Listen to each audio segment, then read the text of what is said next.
مرحبا. الإجهاد الناظمي.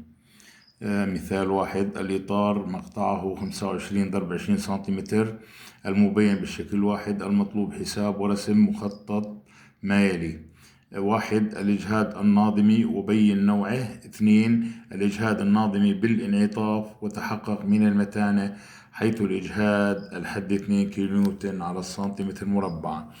الحل: عندنا الإطار، موضوع الدراسة النقطة سي اللي بالوسط، يعني 2 متر 2 متر، هون ارتفاع الإطار 3 متر، وهي عندي أنا قوة مائلة اف تساوي 8 كيلو نيوتن، زاوية الميل 30 درجة.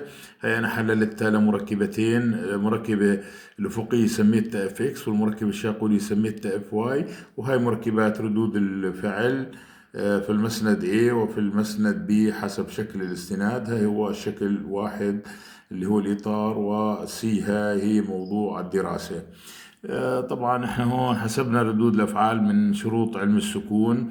بكفيني الحقيقة هون أنا أحسب مثلا في بي، وأخذ القوة الداخلية من اليمين بالنسبة للمقطع سي. أخذت شرط العزم بالنسبة للمسند A، طلع معي هالمعادلة هاي.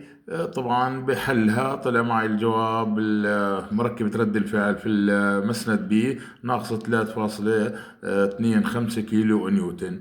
الآن حسبت أنا الان سي لأنها بتتعلق بالإجهاد الناظمي، يعني هون هاي القوة الناظمية من اليمين في المقطع سي. هاي أنا هون في المقطع سي طلعت على يميني في عندي القوة الحقيقة اف اكس، إشارة سالبة بالنسبة لاصطلاح الإشارة اللي اعتمدته، وبالتالي ان سي تساوي ناقص 7 كيلو نيوتن.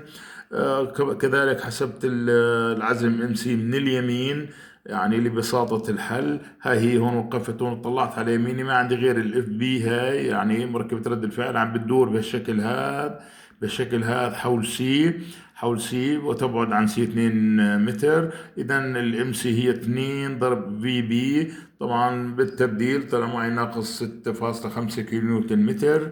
الآن حساب الإجهاد الناظمي وبيان نوعه. الإجهاد الناظمي، هي الفرق بين الإجهاد الناظمي والإجهاد الناظمي بالانعطاف. الإجهاد الناظمي هو القوة الناظمية على السطح. طبعا بعد التبديل والتعويض طلع معنا الجواب ناقص 0.014 كيلو نيوتن على السنتيمتر مربع. طبعا هون أصغر من الصفر، يعني نوع الإجهاد لأنه سالب، يعني إجهاد ضغط. حساب الإجهاد الناظمي بالانعطاف، هي علاقته زائد ناقص ام سي على دبل في هي العزم المقاوم، تتعلق بشكل مقطع بي اتش مربع على 6. بعد التعويض والتبديل طلع معنا الإجهاد الناظمي بالانعطاف اللي هو زائد ناقص 0.312 كيلو نيوتن على السنتيمتر مربع. إذا هناك نوعين للإجهاد: إجهاد ناظمي بدلالة القوة الناظمية ان سي، وإجهاد ناظمي بالانعطاف بدلالة عزم الانحناء في المقطع المدروس.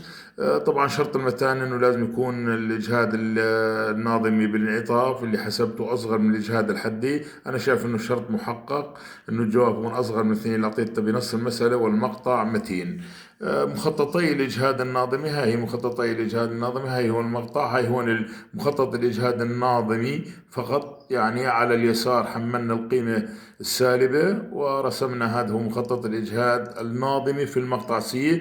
وهون الحقيقة عندي قيمتين: القيمة الموجبة إلى يمين محور فواصل هذا الغميق، محور فواصل، وهون القيمة السالبة، وصلت بيناتهم بخط مائل. إذا هناك قسمين: قسم مضغوط في الأعلى وقسم مشدود في الأسفل. هذا هو مخطط الإجهاد الناظمي بالانعطاف، يختلف عن الإجهاد الناظمي فقط. شكرا لحسن الاستماع.